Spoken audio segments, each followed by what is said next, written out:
내 성경입니다. 나는 성경이 말씀하는 모든 것을 믿습니다. 나는 하나님의 자녀이며 성경 속에 있는 모든 약속들도 내 것이고 성경에 할 수 있다고 한 모든 일들을 나는 할 수 있습니다. 나는 지금 영원 불변한 하나님의 말씀을 받습니다. 내 생각은 깨어 있고 내 마음은 열려 있습니다.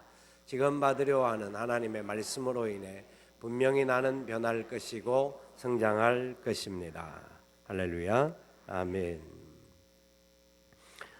우상 시리즈를 마치고 21세기 안디옥 교회를 꿈꾸며 라는 시리즈로 몇 주 동안 말씀을 함께 나누고자 합니다. 오늘 그 말씀의 제목은 선교적 교회를 꿈꾸며 라는 제목입니다. 요사이 사람들은 부쩍 건강에 대하여서 굉장히 많이 관심이 높습니다. 어떻게 살면 건강하게 살고 어떻게 살면 좀 더 건강을 잘 유지할 수 있을 것인가를 굉장히 노력을 많이 합니다. 그래서 먹는 것에서부터 운동이라든지 뭐 등등 모든 일에 힘을 다해서 건강하기 위해서 노력합니다. 참 뭐 여러모로 도움이 될 줄 압니다. 약간의 육체의 연습들도 우리의 삶에 굉장히 중요한 역할들을 하기 때문에 그렇습니다. 근데 참 더 중요한 부분은 과연 뭐가 있을까? 사람들이 요새는 인터넷에서 보니까 교회를 이사를 하여서 교회를 나가는 사람들은 이런 이야기로 교회를 찾습니다. 내가 가려고 하는 지역은 이 지역인데 그 지역에 건강한 교회가 어떤 교회인지 좀 소개해 주시기를 바랍니다. 라고 이야기합니다. 건강한 교회를 찾습니다. 왜 건강한 교회를 찾을까요? 그전에는 좋은 교회 뭐 이것저것 이렇게 이야기했는데 요새는 그게 유행이라서 그런지 아니면 뭔가 더 깊은 의미가 있어서 그런지 건강한 교회를 찾습니다. 여러분 어떻습니까? 저와 여러분의 삶의 모습은 어떻고 우리의 생각은 어떻습니까? 우리는 과연 하나님 앞에서 어떤 모습으로 살아가는 사람들이고 사람들 앞에 내 모습은 어떻게 비춰진다고 생각하십니까? 교회라고 하는 것은 이렇게 함께 모여서 예배하는 공동체죠. 그래서 이 건물이 또 있기도 하지만 그러나 이보다 더 중요한 것은 교회라고 하는 부분은 여기에 구성하고 있는 구성원 한 명 한 명들이 바로 교회인 겁니다. 여러분이 바로 석수교회인 거예요. 그렇다면 건강한 교회라고 한다고 하면 구성원 한 명 한 명들이 모여서 만들어진 공동체가 건강해야 됩니다. 육체적인 부분뿐만 아니라 이거는 정신적인 부분 이런 정도의 것이 아닌 거죠. 더욱더 중요한 하나님 앞에서의 영적인 은혜의 역사가 건강한 모습이 있어야 합니다. 건강이 한쪽이라도 문제가 생겨지면 몸에는 이상이 일어납니다. 동맥경화, 뭐 여러 가지 약한 부분들이 일어날 수밖에 없는 것이 우리 구조인데 그러면 우리는 과연 건강한 교회인가? 내 스스로에게 질문할 수 있고 우리 공동체를 향하여서도 질문할 수가 있습니다. 여러분, 우리는 어떻습니까? 이제 몇 달에 한 번씩 새가족 환영회를 저희 집에서 이제 같이 식사를 나누게 되는데 식사를 할 때마다 이제 마지막에 한 말씀씩 이야기를 하는 게 있습니다. 이야기를 하면 우리 교회를 어떻게 오게 됐는가, 또 우리에게 오셔서 인상은 또 어떠신가 하는 거에 대해 묻게 되면 뭐 다 좋다 하는데 다 좋다고만 말하지 않습니다. 너무 끼리끼리 노는 것 같아 하는 이야기도 하고 뭐 새로 오는 사람이 이렇게 들어갈 틈이 없다 하는 이야기들도 합니다. 그걸 들으면서 여러 가지 생각들을 해보고 말을 합니다만은 우리가 일부러 뭐 고의로 그렇게 하지는 않음에도 불구하고 우리의 모습들이 그런 모습들이 사람들에게 비춰질 수가 있습니다. 그렇다고 한다면 그 사람들이 생각할 때 우리 교회는 그렇게 건강한 교회가 아닐 수가 있습니다. 몰라서 그렇기는 하겠지만 실제로 우리의 모습들이 말씀에 비추어서 과연 우리의 모습은 어떤 모습인가 살펴봐야 합니다. 오늘 우리가 살펴보려고 하는 사도행전 11장의 말씀은 안디옥 교회 이야기입니다. 안디옥 교회는 그 구성원 자체가 예루살렘 교회에서 핍박이 있음으로 인하여서 쫓겨간 사람들, 도망친 사람들이 모여져서 세워진 교회입니다. 1.4.5태 때 6.25 동란 이전에 해방 이후에 그다음 6.25 동란 전후로 북한에 있던 분들이 남한으로 내려와서 세웠던 영락교회, 충현교회, 산정현교회 등등의 교회가 남한에 있었던 것과 같이 안디옥 교회가 바로 그런 교회입니다. 피난에 의하여서 쫓겨가서 남의 나라에 가서 세워진 교회.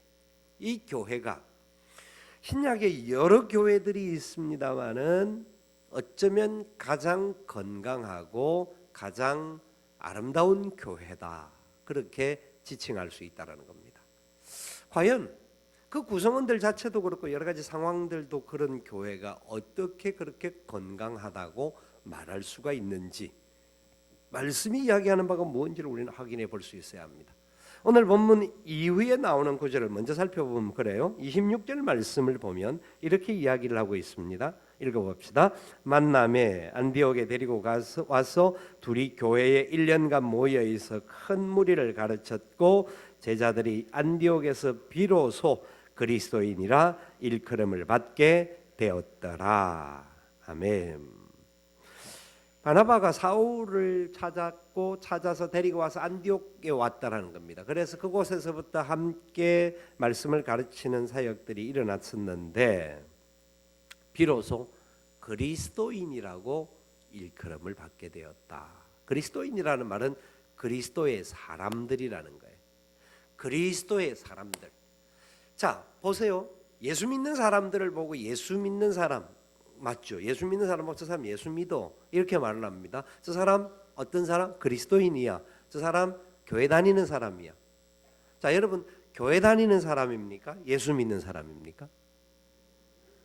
말은 그렇게 하고 싶죠. 네. 우리는 예수 믿는 사람이라고 지칭을 받고 싶어요. 왜? 그게 맞는 말이라고 생각을 하니까. 그러면 예수 믿는 사람이라고 하면 안디옥 교회가 어떻게 그리스도인이라고 불림을 받았을까요? 안디옥 교회는 그리스도인이라는 것은 그들이 그리스도를 고백하는 사람들이었습니다. 예수님이 날 위하여 십자가에 죽어주셨습니다. 예수님이 나를 살려주셨습니다. 우리의 죄 가운데 살았던 우리를 주의 은혜로 우리를 살려주셨습니다. 그 은혜를 고백합니다. 그렇다고 예수 믿는 사람일까요? 그리스도인이라고 칭함을 받았을까요? 아니에요. 그렇게 고백하는 대로 그들의 모습이 사람들에게 비추어졌습니다. 사람들이 볼 때 저 사람은 다른 사람들을 위해서 희생하는 사람이요, 다른 사람을 위해서 베푸는 사람이요, 다른 사람들을 위해서 자기의 것들을 나누어주는 아름다운 공동체다. 그러니까 저들이 예수 믿는 사람이 맞구나. 그렇게 칭함을 받은 것이 그리스도인이라는 겁니다. 그리스도의 사람, 그리스도와 같이 살려고 하고 그리스도 때문에 살려고 하고 그리스도를 위하여 살려고 하는 사람, 그 사람들이 그리스도인이라는 겁니다. 저와 여러분들이 예수 믿는 사람이라고 하면 내가 예수님 믿는다라는 것으로 예수 믿는 것이 아니라 내가 믿는 예수님을 따라 살아가는 사람들이 되어야 되는 거예요. 내가 믿는 예수님과 함께 살아가는 사람이 되어야 돼요. 내가 믿는 예수님을 위하여서 살아가는 사람들이 되어야 되는 거예요. 그래야 예수 믿는 사람, 그리스도인이라고 일컬음을 받을 수가 있습니다.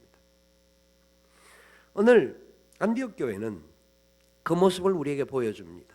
어떻게 그런 모습을 보여주고 있는지를 오늘 읽은 본문을 통해서 우리가 살펴보고자 하는데요. 처음부터 그렇게 하지는 않았습니다. 오늘 본문을 보시면 19절 말씀에 그때에 라는 말로 시작되어지죠. 한편 그러나 라는 말로도 사용이 가능합니다. 한편 그러나 무슨 말이냐면 앞에서 말한 것과 다른 부분으로 이야기할 때 그러나라는 단어를 씁니다. 그때 스데반의 일로 일어난 환란으로 말미암아 흩어진 자들이 베니게와 구브로와 안디옥까지 이르러 유대인에게만 말씀을 전하는데 누구에게만? 유대인에게만. 누구에게만? 유대인에게만. 자, 18절을 읽어봅시다. 18절 다 같이 읽어봅니다. 그들이 이 말을 듣고 잠잠하여 하나님께 영광을 돌려 이르되 그러면 하나님께서 이방인에게도 생명 얻는 회개를 주셨도다 하니라. 아멘. 하나님의 역사가 이미 사도행전 앞부분에서부터 시작되어졌습니다. 스데반 집사의 죽음 이후에 그리고 하나님께서 고넬료를 부르시면서 이방인에게도 복음이 전거되어지고 그 이방인에게 하나님의 영광이 나타날 것들을 말씀해 주셨습니다. 아니, 이미 이전에 예수님께서 이 땅에 오셔서 우리들을 위하여 사시다가 십자가에 못 박혀 죽으시고 3일 만에 부활하신 이후에 40일 동안 이 땅에 사시는 동안 예수님께서 말씀해 주셨습니다. 너희는 가서 모든 족속으로 제자를 삼아 아버지와 아들과 성령의 이름으로 세례를 주고 내가 너희에게 분부한 모든 것을 가르쳐 지키게 하라. 주님은 너희들끼리만이 아니라 모든 족속, 모든 열방에 가야 한다. 유대인만이 아니라 이방인들이 포함되어 있는 말씀을 하셨습니다. 성천하시기 바로 직전에 모여있는 무리들을 향해 다시 한번 외쳤습니다. 성령이 너에게 임하시면 너희가 권능을 받고 예루살렘과 온 유대와 사마리아와 땅 끝까지 이르러 내 증인이 되리라 하시니라. 아멘. 어디까지 복음을 전가하라고요? 예루살렘에만, 유대 나라만, 땅 끝까지. 예, 맞습니다. 우리는 알기는 항상 잘합니다. 얼마나 잘하는지 모릅니다. 여러분, 주님이 참으로 중요한 말씀을 이 땅을 떠나시면서까지 우리에게 말씀해 주신 겁니다. 이것보다 소중한 말씀이 없다라고 선언해 주신 말씀입니다. 그래서 땅끝까지 말씀이 전거되어져야 되는데 문제는 예루살렘 교회가 세워졌습니다. 수많은 무리들이 예수님이 십자가에 부활하신 이후에 그리고 성천하시고 그리고 아가의 다락방에 성령의 임하심으로 말미암아 큰 권능의 역사가 일어나고 난 다음에 예루살렘 교회가 점점 성장해졌습니다. 한번 말씀을 전가하면 3,000명, 5,000명이 회개하고 돌아오는 은혜의 역사가 일어났습니다. 모인 무리들마다 가득 참이 은혜가 넘쳤습니다. 그런데 그들 머리에는 예수님이 말씀해 주셨던 명령을 잊고 살고 있었던 겁니다. 너무나 좋으니까, 우리끼리가 너무나 좋은 거예요. 우리끼리 살기가 너무나 좋고 우리끼리 모여서 행복하고 뭐 달콩달콩하게 그렇게 사는 게 너무나 좋은 거예요. 그렇게 되다 보니까 주님의 명령을 깜빡하고 사는 겁니다. 그때 예루살렘에 큰 혼란이 일어났습니다. 스데반의 돌에 맞아 죽는 핍박이 일어났습니다. 그러면서 교회가 핍박을 받아서 쫓겨나는 놀라운 고통의 역사가 일어났습니다.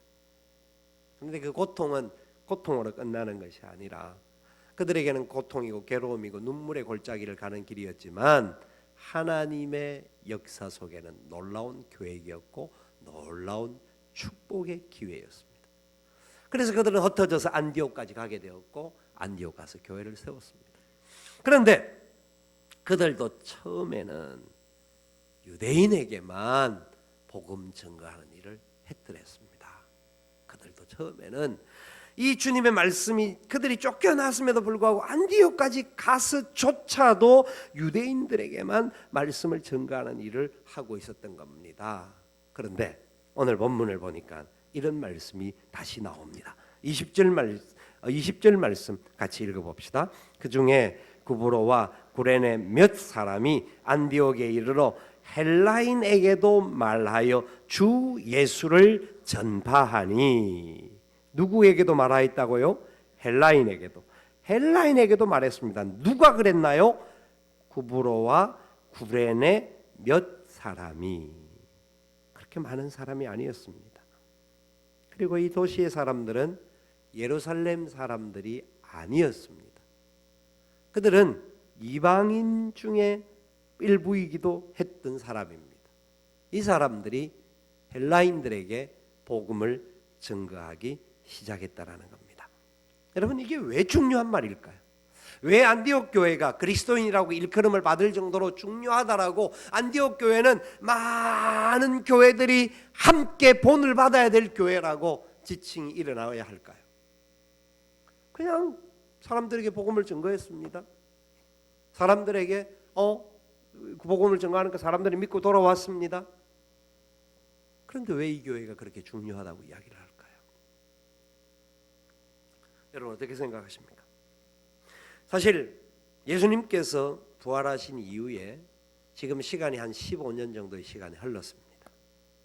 15년 동안 거의 대다수의 사람들이 유대인들에게만, 쉽게 말하면 끼리끼리만 놀아온 거예요. 내가 좋아하는 사람, 우리 민족, 우리가 생각하는 우리 유대인들은 특별히 선택을 받은 백성들이니까 이 백성들이 돌아와야 된다. 예, 좋은 일이죠.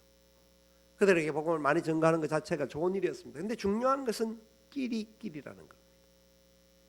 우리는 이 단어라는 말을 굉장히 부정적으로 쓰임을 받지 않습니까? 끼리끼리라는 말을 좋아하지 않습니다. 우리 가운데도 그렇게 행동하고 있을 수 있다라는 것을 이들의 모습 속에서 발견할 수 있어야 합니다. 자, 그런데 이 교회가 복음을 다른 곳으로 전가하는 시발점이 되었다라는 겁니다. 지금 그 당시 가지고 있던 사람들의 패러다임, 이게 생각들, 가치들, 모든 자기들의 정신 구조들, 그리고 역사적인 흐름들을 바꾸게 되는 새로운 역사가 안디옥 교회에서부터 시작된 겁니다. 그러므로 인하여서 안디옥 교회는 새로운 패러다임을 바꾸는 새로운 역사를 이루어가는 선교적 교회로서의 모습을 우리에게 잘 보여주고 있는 교회입니다. 여러분, 선교라고 하는 말은 우리가 상당히 많이 사용하는 말들인데, 선교사 보내고 또 재정도 보내어주고, 예, 선교 맞습니다. 선교적, 그것도 저쪽에서는 선교적이라고 말할 수 있습니다. 그런데 과연 우리가 선교적인 교회일까요? 선교적 교회라는 말이 도대체 무슨 말인지 아마 뭐 방송에도 나오고 뭐 책들 보면 많이 나오는데 무슨 말일까요? 이 시대 교회는 오늘 제목이 선교적 교회를 꿈꾸며라는 제목입니다. 도대체 무슨 말일까요? 왜 우리에게 이것이 중요할까요? 교회의 본질과 정체성이 선교에 있다라는 것을 우리가 먼저 생각하는 겁니다. 그러면서 지역교회는 파송된 선교사를 후원하는 것으로 선교했다. 그러니까 지역교회라고 하는 말은 다른 말로 하면 우리 석수교회를 말합니다만은 다른 말로 하면 저와 여러분 개인을 말하는 겁니다. 알겠습니까? 저와 여러분들이 석수교회 맞습니까?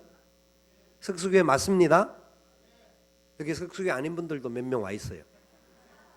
우리 누님들하고 와 있어 갖고 석수교인들이 아니에요. 아닌데 그래도 같은 믿음의 사람들이니까 다 교회예요. 다 교회죠. 우리가 교회, 하나님이 세운 바로 나 자신이 바로 그런 교회라는 존재라는 겁니다. 우리가 석수교회라는 건물 안에 있기 때문에 석수교회가 아니라 예수 그리스도가 나의 주 되심을 고백하는 사람이기 때문에 석수교회가 된 거예요. 우리가 교회인 거예요. 그런데 우리는 교회의 주님이 우리 교회를 향하여 명하여 주신 그 정체성과 방향에 다르게 행동하는 삶을 살 때가 너무나 많습니다. 내 생각대로, 내 판단대로 하면서 이게 맞아, 저건 틀렸어, 아니 맞든 틀린 상관없이 나는 그냥 싫어, 이렇게 살아가는 모습들이 우리 속에는 있죠. 자, 그래서 우리는 선교적 교회가 되어야 합니다. 지역교회는 선교사들을 후원할 뿐만 아니라 직접 선교에 참여하는 하나님의 공동체라는 겁니다. 무슨 말이냐면 우리는 우리가 살고 있는 삶의 자리에서 바로 우리가 선교사로 사는 사람이라는 겁니다. 옆에 분들 보고 이렇게 인사하십시다. 당신은 선교사입니다. 그렇게 말하기가 부끄럽죠. 우리는 선교사님 하면 목숨 걸고 다른 나라를 향하여 가고 그곳에 가서 고통과 어려움과 위기를 당하면서도 지금 사역을 감당하고 있는 그런 사람들. 여기에 그 니카라과에서 오신 선교사님 한 분 앉아 계셔요. 저 친구 제 조카예요. 우리는 그런 사람들을 선교사라고 존경하고 좋아합니다. 그런데 저와 여러분들이 바로 그런 선교사라는 겁니다. 하나님께서 그렇게 명합니다. 그렇다고 한다면 선교라는 말이 도대체 뭔가 하는 말이 선교적 교회라는 곳에서 이루어져야 한다는 겁니다. 우리가 주일날 모여서 예배하는 1시간 정도가 내가 성도로서 예수 믿는 사람으로서 사는 것 같이 사는 것이 아니라 내가 살고 있는 모든 삶의 자리, 우리의 가족들과의 관계 속에서, 우리가 하는 직장에서 수없이 말씀드리지만 내가 만나는 모든 사람들과의 관계 속에서 우리는 성도로서, 선교사로서 살아야 합니다. 선교사적인 삶은 남의 나라 가서 주인 행세하는 사람이 아닙니다. 인카네이션 대신 주님을 닮아서 주님이 성육신 해주셔서 우리 가운데 오셔서 우리의 모습대로 우리를 만나 주셨던 것과 같이 우리가 다른 사람들을 만날 때에 그 사람의 입장에서 그 사람의 생각을 가지면서 그 사람의 손을 내밀어 주는 사람들입니다. 예수의 이름으로, 예수님의 사랑을, 그것이 우리의 모습이 되어야 합니다. 그런데 저와 여러분들은 굉장히 부족합니다. 이 세상에 쉽게 타협하고 이 세상에서 그냥 쉽게 무너지고 선교적인 삶을 살기보다는 그냥 주일, 썬데이 크리스찬으로서의 삶을 살 때가 많지 않습니까? 그래도 주일날은 거룩합니다. 주일날은 그래도 예배를 고정합니다. 여러분, 우리의 삶은 어떻습니까? 안디옥 교회의 모습을 좀 더 보면서 우리에게 마지막 적용을 하고 이 말씀을 더 확인을 해보고자 합니다. 안디옥 교회는 주님이 말씀하신 교회가 세워졌던 상황 자체가 쫓겨다니면서 교회가 세워졌습니다. 그렇기 때문에 안디옥 교회는 자기 왕국을 넘어서는 하나님의 은혜의 역사를 펼쳐갔던 교회였습니다. 사람들은 할 수만 있으면 자기 왕국을 세우려고 합니다. 자기 이름을 높이려고 합니다. 자기의 모습이 좀 더 드러나기를 바라는 욕망들이 사람들에게는 다 있습니다. 그러나 하나님께서 우리들을 향하여서 명령하시는 것이 다른 영혼들을 찾으라는 겁니다. 그 영혼들에게 이 사랑을 나눠주라는 겁니다. 생명의 역사가 하나님께서 우리가 가는 곳마다 다른 사람들에게 이 생명의 역사가 흘러가라는 겁니다. 나를 위하여 사는 자가 아니라 우리 자신의 욕망을 위해 사는 자가 아니라 예수 그리스도의 이름을 높이는 일을 위하여 살아가는 존재가 되어야 된다라고 명령하고 있습니다. 안디옥 교회는 쫓겨가면서도 교회가 세워졌습니다. 쫓겨다니면서도 다른 사람들에게 복음이 전거되어졌습니다. 그들은 선민사상에 사로잡혀 있었지만 처음에는 유대인들에게만 복음을 전거했지만 그들은 나중에 이방인들에게까지 이 복음 전가하는 일에 힘을 다하여서 수고했습니다.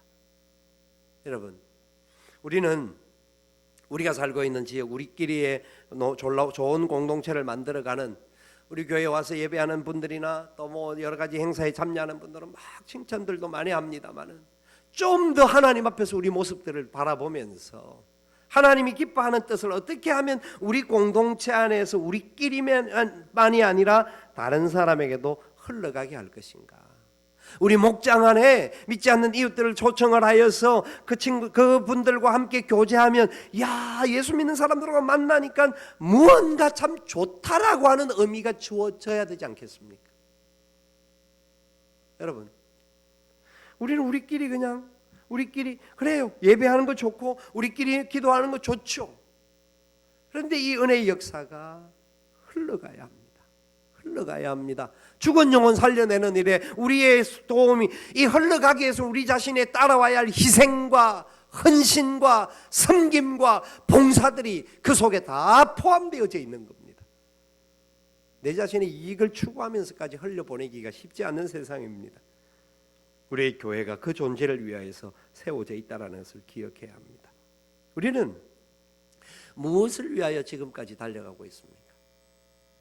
우리 교회가 하나님께서 주신 은혜 가운데 참으로 복음을 전가하기를 소망하고 또 계속하여 하나님 은혜가 흘러오게 했던 그 은혜 역사가 있었습니다. 그래야 해서 이제는 우리는 우리 안에 있는 분들을 우리끼리 더 많은 사람 모으고보다는 좀 더 분리하여서 복음을 전가하기 위하여서 다른 지역으로 새롭게 파송하려고 하는, 그러니까 선교사를 개별적으로는 파송을 하지만 이제는 선교사를 좀 단체로 다른 지역으로 보내려고 분립개척을 준비하고 있지 않습니까? 재정을 지원을 하고 사람들을 보내어서 다른 지역에 가서 복음을 전가하고자 하는 마음들이 있습니다. 그걸 지금 준비하고 이제 5월 달에 들어가면 이제 파송 예배를 드리게 될 것입니다. 우리가 왜 이 일을 해야 합니까? 우리끼리도 아직 할 일이 더 많고 좀 더 얼마든지 커져야 할 부분들도 많은데, 그러나 이것이 바로 하나님이 기뻐하시는 일이기 때문에, 그리고 우리 받은 은혜가 많기 때문에 은혜를 또 부여하여서 나누어 주고 그 지역에 가서 하나님의 복음이 더 많이 확장되어지기를 원하기 때문에. 여러분, 우리나라의 교회 숫자가 인구 몇 명당 하나 정도 있느냐 하면 평균으로 따지면 한 1000명당 하나 정도입니다. 한 900에서 1000명 정도의 하나입니다. 미국도 비슷합니다. 그런데요, 이게 세계 구조적으로는 거의 비슷한데, 복음이 왕성할 때, 종교개혁이 일어나고 부흥의 역사가 일어나고 19세기 말 20세기 초 부흥의 은혜 역사가 왕성하게 나타날 때에 교회 숫자가 몇 명에 한 명이었냐면 500명에 하나였습니다. 그럼 지금 현재 우리 한국교회나 세계교회가 이 복음의 부흥의 역사가 지금 많이 침체되어 있다는 것이 현실입니다. 우리가 보기에는 밤에 불을 끄고 밤에 지나가다 보면 교회가 불빛도 많고 이래 많냐 하는데 술집보다는 작아요. 교회 숫자가. 그렇지 않나요? 그러면 아직도 대한민국 안에 예수 그리스도를 받아들여야 될 사람들이 10중 8구가 예수님을 안 믿잖아요. 교회를 나오지 않아요. 남자들은 10명 중에 9명, 여자들은 10명 중에 8명 이상이, 지금은 더 점점 올라갑니다. 10대 아이들에게 있어서는 10명 중에 9에서 9 반 정도까지가 교회를 안 나와요. 교회가 많은 것이 아니라 교회가 교회에서 역할들을 더 하기를 원해야 되죠.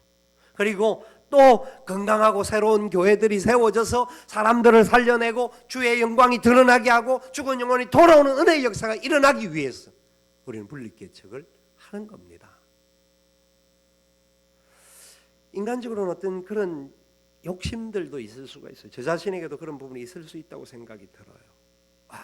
우리가 이런 걸 하는데, 우리가 이 정도인데 하고 우리 이름을 좀 나타내고 싶은 모습, 있을 수 있습니다. 그런데 그 야망을 죽여야 합니다. 그게 아닙니다.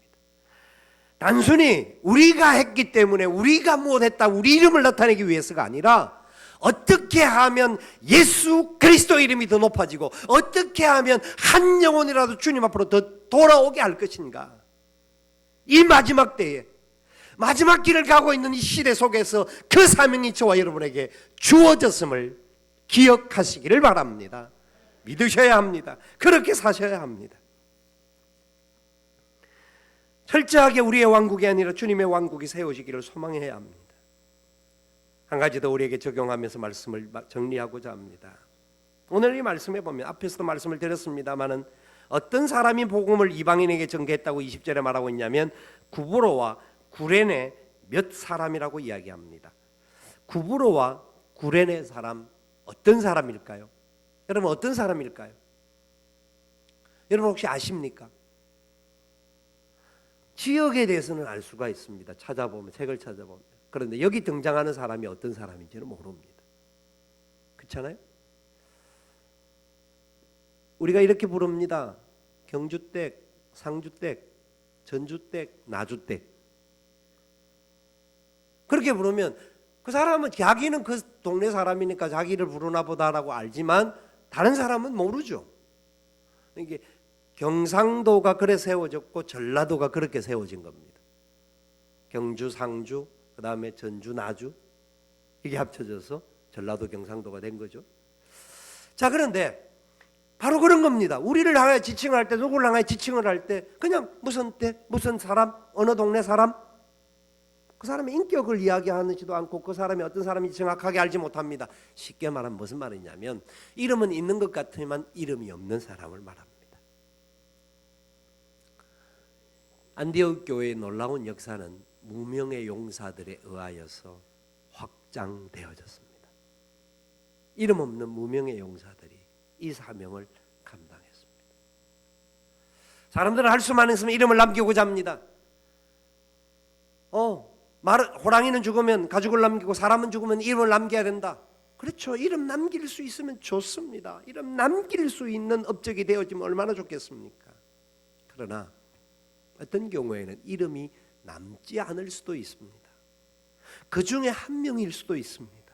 그냥 우리는 이름 남기지 않고 누구에게 의해서 인정받고 칭찬 못 받을 수도 있습니다.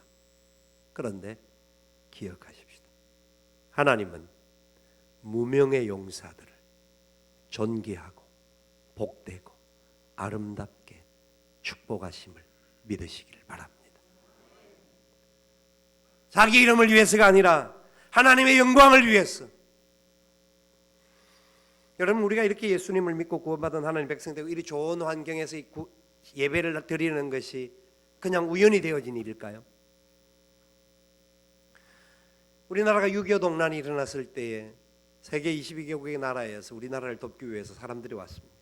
전사한 나라의 사람들이 222개국의 사람들이 전사를 하고 11개국의 사람들이 부산 유엔 묘지에도 묻어 있고 이래저래 흩어져서 묻어져 있습니다. 거기에 가면 우리나라 서울 어디입니까? 저기 국립묘지에 가면 국립현충원에 가면 무명의 용사의 묘라고 하는 이름이 붙어 있는 데가 있습니다. 무명의 용사의 묘.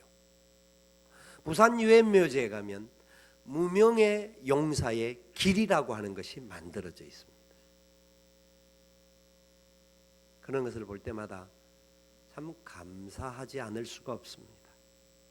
그 젊은이들이 왜 그때의 대한민국에 와서 피 흘리며 죽기까지 싸우셨을까요?